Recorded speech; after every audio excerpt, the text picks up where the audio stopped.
గ్రహించెను. హల్లెలూయా.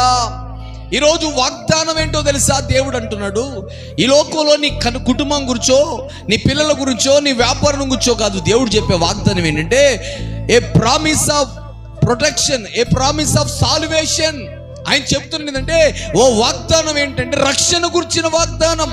ఈ వాగ్దాన సందేశంలో దేవుడు నీతో చెప్తున్న మాట ఏంటంటే ఆయన నీకు ఒక వాగ్దానం ఇస్తున్నాడు. ఏ వాగ్దానం? ఆయన అంటాడు, ఆ 3:16 అంటున్నాడు, ఏమంటున్నాడు తెలుసా ప్రేమిత బిడ్డలారా?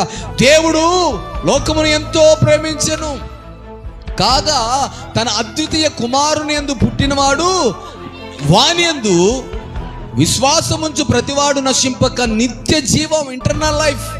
అమ్మ ఏమిటి చూడండి, నిత్య జీవం. యేసుక్రీస్తు వారు ఈరోజు నీకు ఇస్తున్న వాగ్దానం ఏంటంటే, ఈ లైవ్ ద్వారా వాక్యం వింటున్న దేవుని బిడ్డలారా, దేవుడు నీతో చేస్తున్న ప్రామిస్